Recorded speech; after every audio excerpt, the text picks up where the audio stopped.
Hi, everyone. This is Falgun Chokshi from Emory University School of Medicine, Department of Radiology, and I'm going to be discussing the topic of correlation analysis and simple linear regression today.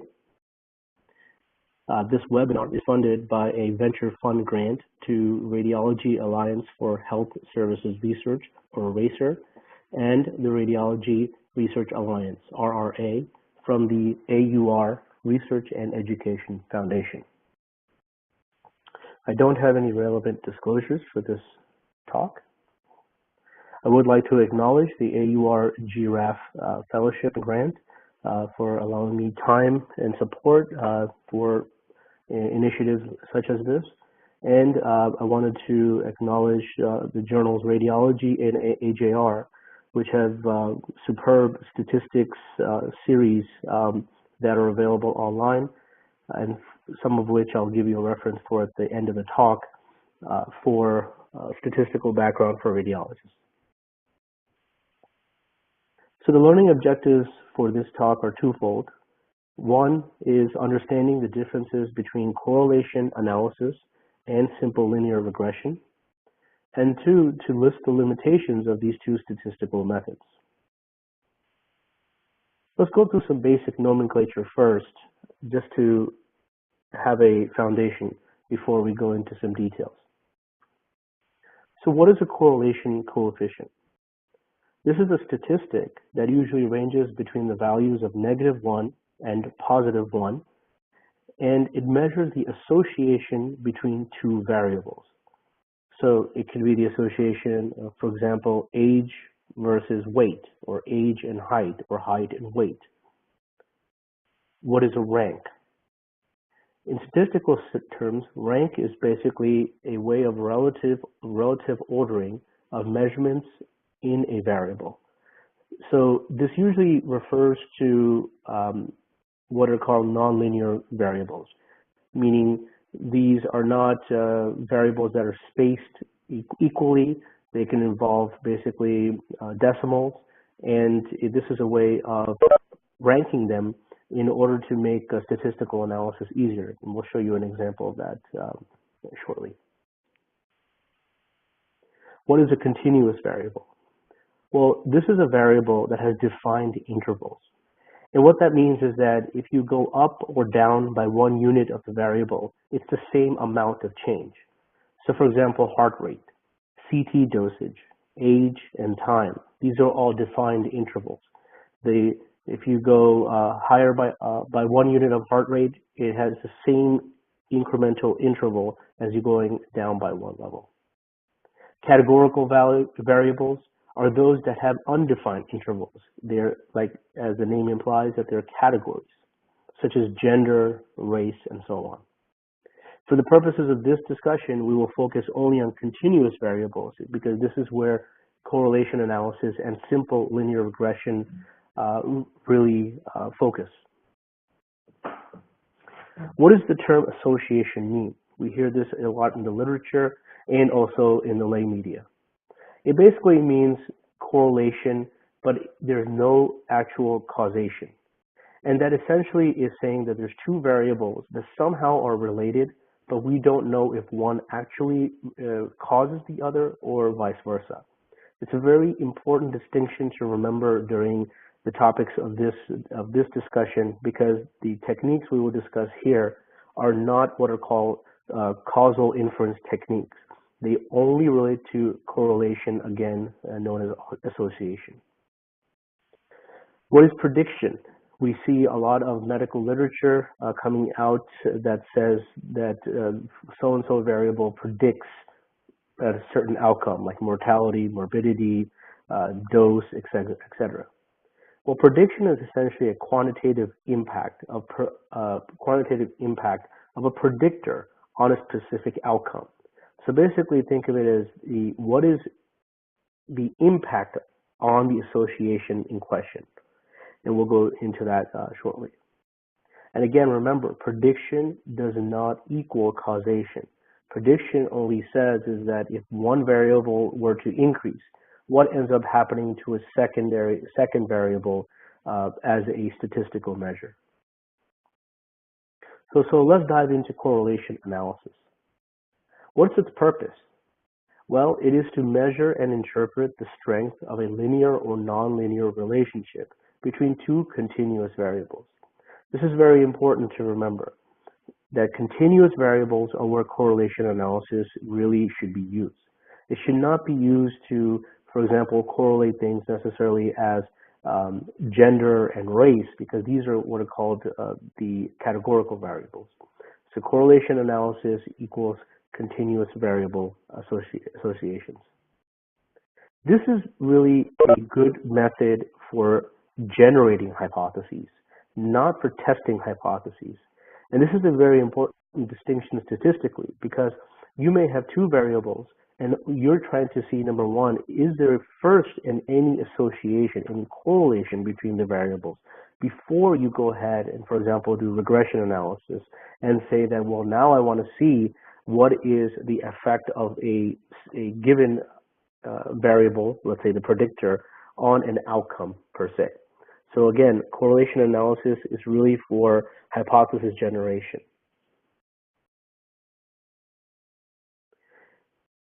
It does not measure the impact of one variable on another variable, and that's where regression comes in. Again, correlation coefficients are generated, which range from a value of -1 to +1, going through the value of 0. The positive and negative, or the positivity or negativity of the actual value, denotes the direction of correlation. Is there basically some type of positive or proportionate correlation, or is it an inverse correlation?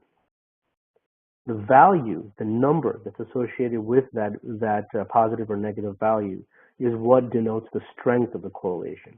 How much are two actual variables correlated with each other? And that's what the number denotes.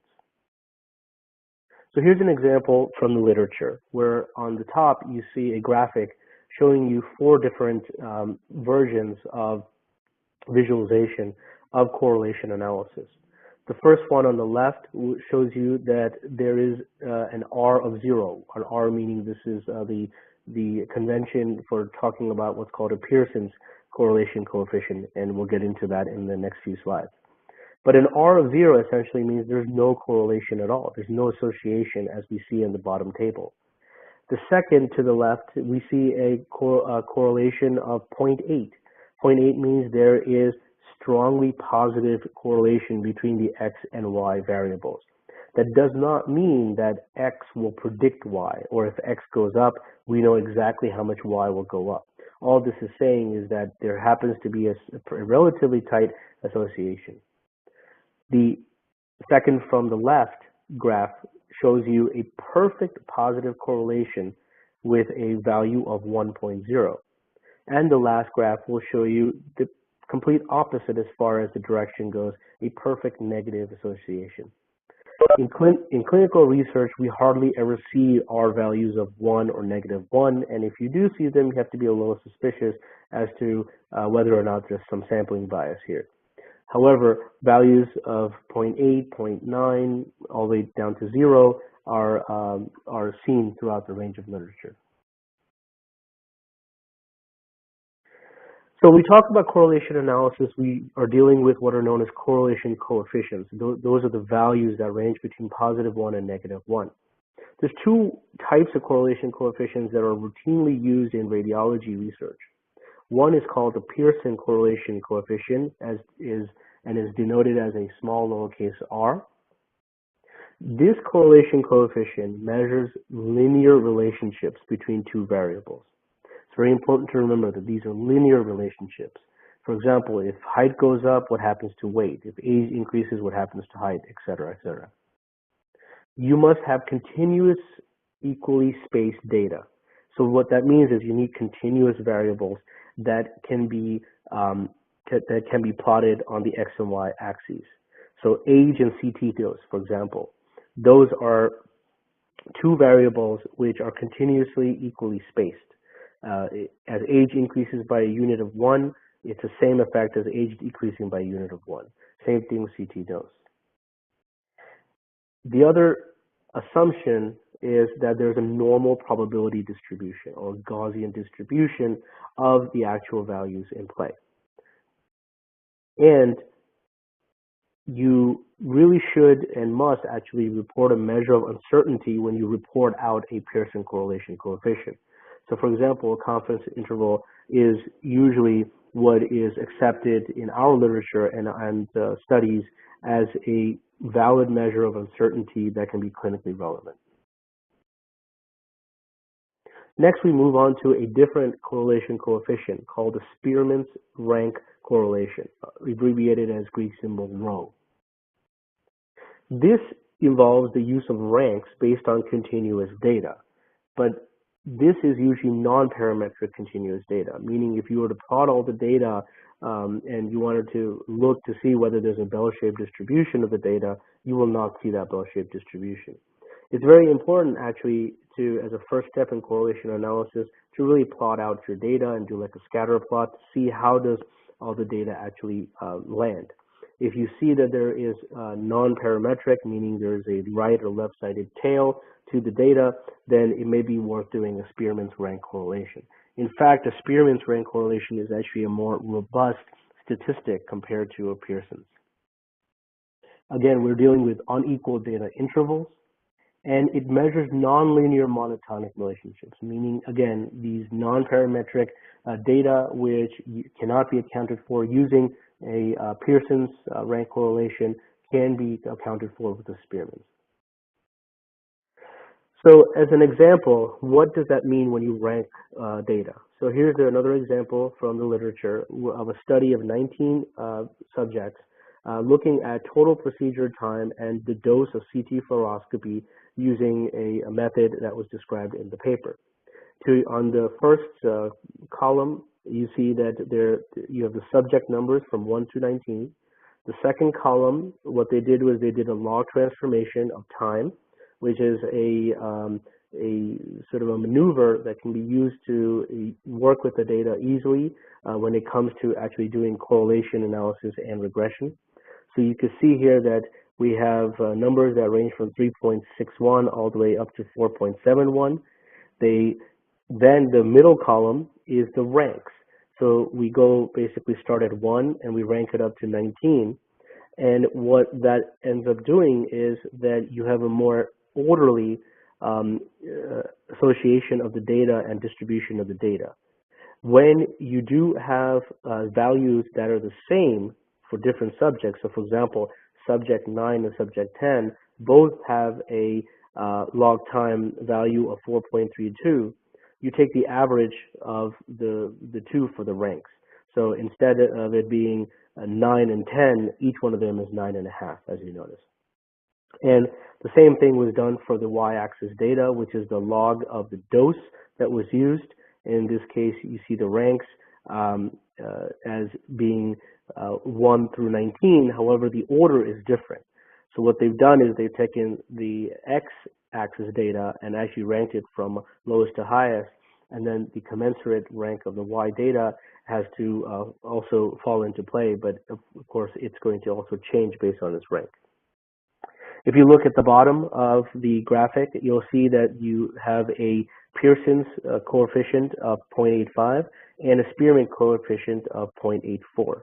And so the interesting thing about this data, because this is CT dose data and time, you actually are able to do both types of analysis using Pearson's and Spearman, although Spearman ends up being a little bit more of a robust method in most papers.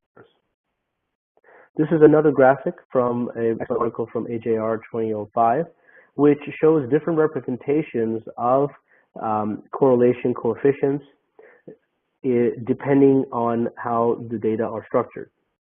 So the top left, again, you see a perfect positive correlation where Pearson's correlation coefficient is 1 as well as rho of 1. On the top right, you see, again, perfect inverse correlation for both coefficients.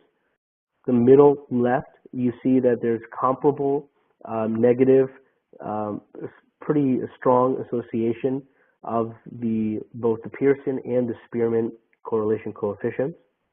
You see the difference here in the middle right 1D, where your Pearson is 0.22, yet your rho is negative 0.43. In this case, you would go more with the Spearman because, again, it's more robust and it accounts for more nonlinear data. When you look in the bottom left, which is E, we see another difference here in the in Spearman versus Pearson, where we see Pearson coefficient of 0.92 and rho of 1.0. As you see here, the data is nonlinear, whereas X increases, Y increases to a greater extent. It's not a linear relationship. So in this case, although rho is 1.0, it could be believed because this is basically artificially generated data for the purposes of illustration. The bottom right, again, we see a very weak correlation with this U-shaped graph, in which case there are more sophisticated methods of transforming the data in order to do these coefficients. So let's move on to simple regression. So this is where we are measuring the relative impact of a predictor variable on an outcome variable. So this is different than correlation, simple correlation or correlation analysis, where we take two variables where we don't know if one really affects the other, but we are just basically seeing if there's some association. Here we're saying, does a change in one factor, namely the predictor, have any effect on the outcome itself? And this is, again, this is prediction, and this is, again, not causation, so please remember that. This is just merely saying, is there some statistical relationship between some predictor variable and then its outcome? This is essentially a way to quantify the impact rather than just the strength of a correlation between two variables. So simple regression, in this case, simple linear regression, because there is something called simple logistic regression, which we will not get into in this discussion. Simple linear regression, couple of terms to keep in mind. One, we have the predictor, which is an independent variable whose effect is being evaluated on a particular outcome. So for example, we look at an independent variable, a predictor of age, and we say that and we look at the outcome of colon cancer risk. And we say that, well, does age predict the occurrence of colon cancer, or the prevalence of colon cancer? So the independent variable is age. That is not, colon cancer is not affecting the person's age. It's the age that we're saying that is somehow associated or predictive of colon cancer. And the outcome is the incidence or prevalence of colon cancer. The outcome, like we talked about, is the dependent variable. That is usually on your y-axis, and that is being affected by the predictor itself. So how is this actually done? Well, simple linear regression follows the formula that you see on the top of the slide, where y equals alpha plus beta x plus epsilon. Alpha is the y-intercept when x is 0. So if you were to plot it out, the y-axis and the x-axis, when x equals 0, what is the value of y? Beta is the slope of the line itself, and the epsilon is the error or residual, as it's termed in statistical terms, of what is y that is observed versus y that is predicted. This is actually a very important aspect of regression analysis, regardless of which regression method you do. Because if you have a very high error, that means that you have a lot of information that's unaccounted for that is essentially somehow affecting what your y value is going to be or your outcome is going to be. So the smaller your error or the residual, the better the model is. And these are all basically regression models. So what does this look like graphically? So here we see a graph from the literature where on the x-axis we have our independent variable x. On the y-axis we have our dependent variable y. So x is the predictor, y is our outcome. And a fictitious line would be, as you see it, where if the y value is 1 when the x-axis value is 0. So that is what your alpha would be. And for every 1 unit increase in your x variable or your independent variable, you will have a 2 unit increase, or that's the slope, b is 2, of the y variable. So your equation here really would be your y equals 1 plus 2x. This is important because this type of regression analysis really helps you frame certain questions well. So, for example, you can say when there is no exposure to an independent variable, what is the underlying outcome of question? So it has to make clinical sense too. That's the important part. So, for example, if you say that the y-axis was -1 when the independent variable is 0, and you're talking about age versus colon cancer, well, that doesn't really make sense, does it? That you can't have an age of you can't have a y variable of -1 at the age of 0. So it has to make clinical sense, and this is where your domain expertise as a radiologist comes into play, especially when talking to statisticians. So how do we get this line? Well, there's a variety of methods that are available, but one of the most popular and commonly used in our literature is the least squares method. The least squares method is a mathematical way to find out the smallest distance between each data point on that actual regression line and a best fit line itself. So as you see in this graphic, we have 4 different data points, and we're trying to mathematically figure out that if you wanted to draw a line between all those points, what would the direction of that line be so that the distance between each one of those points is minimized while accounting for all the points. And that's really how we get our slope and how we get our intercept. But you have to be careful with simple linear regression. There's some assumptions that have to be made. And this is very important when you discuss this with a statistician when you're coming up with a study or a modeling technique.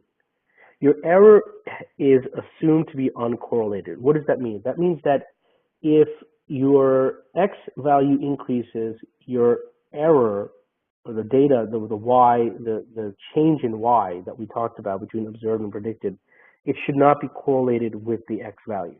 Then if that's the case, then there's something that's not correct about using that model. So when you talk to your statisticians, this is very important to become to discuss that are the assumptions that we're making valid. So you don't want to have a regression model that really doesn't fit reality. The second is that the error would have a mean of 0, meaning there'll be just as many values above as below when you're talking about the difference between the observed versus the predicted y values. And then that you have constant variance. So your variance is going to be a measure of your standard deviation affected by the sample size. And what you're going to say is that this is a constant variance. Again, these are assumptions that oftentimes are not able to be met when you do more sophisticated regression techniques and also looking at non-continuous variables. And the other thing is that all these errors are randomly distributed. So if a statistician can look at the data and say these assumptions are valid, then a simple linear regression model can be used. So here's actually a technique that some will use in order to figure out whether or not a simple linear regression model is valid. And this is from the literature, and it shows what are called prototype plots of your x-axis versus your residuals, or those error terms.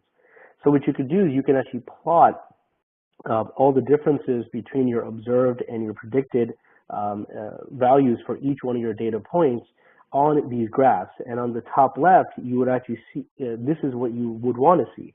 You would want to see almost as many error points or residual points above the value of 0 as below the value of 0, regardless of what happens to the x value.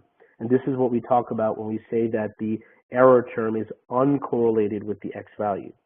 on the top right, which is B, here you see that this is a relationship between, there is some relationship between the error term and the outcome and the predictor, and it's nonlinear. It has this U-shaped distribution. So simple linear regression may not be the model to use. And C here says that here is a prediction of outcome is far better at lower X values, as you can see, than higher X values. So this, again, goes against the assumption that there is no correlation between your error or residual terms and your X values. So therefore, in this case, you may want to consider a different regression model technique that a statistician can help you develop. So here's some questions for the statistician that are very helpful. And I keep going back to this because statisticians, especially when it comes to regression modeling and data analysis in radiology research, are very key team players for us. You know, we shouldn't be taking our data after we've done all of its acquisition and then going to them and say, here, I have a bunch of stuff, do something with it. We really need a team approach where a statistician is an equal partner in decision making and study design. And many of us are big advocates of that paradigm. So when you go to your statistician first, when you're planning the study, you want to ask these questions. Are the assumptions that we're making for underlying normal distribution met with the data that we're going to get or we already have? That's going to tell you whether, again, simple linear regression is appropriate. Which equation best fits the data? This is, again, do we use a least squares method? Do we use more sophisticated methods? And there are actually cadre methods that the statistician can actually help in helping fit the equation to the data. This is very key. The linear regression equation has to fit the data. You don't want to tweak the data or manipulate it to fit the equation. That is introducing bias, and your results are not therefore going to be truthful. And third, can the equation that you're using, this linear regression equation, be used to measure the strength of the predictor-outcome relationship?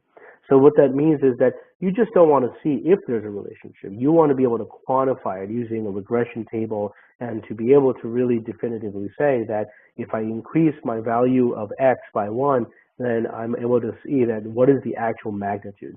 So this is, again, goes into the fact that you have to make sure these assumptions are valid. You have to make sure that you're using simple linear regression when you should use it and recognize times when you shouldn't. And one other aspect which actually links the Pearson coefficient correlation, so this is linking correlation analysis with simple linear regression, is that called coefficient of determination, or R squared, which is essentially just the square root of the small letter r for the Pearson correlation coefficient. This is an interesting way to interpret the Pearson coefficient when you're using, again, linear continuous data, which is a prerequisite for the Pearson's coefficient and also for simple linear regression. What this is going to show you is how much of the variability in Y, or my outcome, is due to the variability in X, or my independent variable, as a function of a linear relationship. So the higher your R squared, usually the better, because what it's saying is that as X changes, or it's variable, that means Y changes relatively concordantly. It's mathematically expressed as SS of regression versus SS of total, which is basically sum squared as a mathematical function. And again, you only use this for linear association. So therefore, this is not a coefficient, or this is not a tool that is ever used with Spearman rank coefficients. And again, can the equation use the coefficient helps in understanding, can the equation that's being used to measure the strength of the predictor-outcome relationship be considered valid? If it's a relatively decent to high amount of R squared value, then you may say that your relationship is pretty good, or equation is good. So let's go back to that initial study from the literature.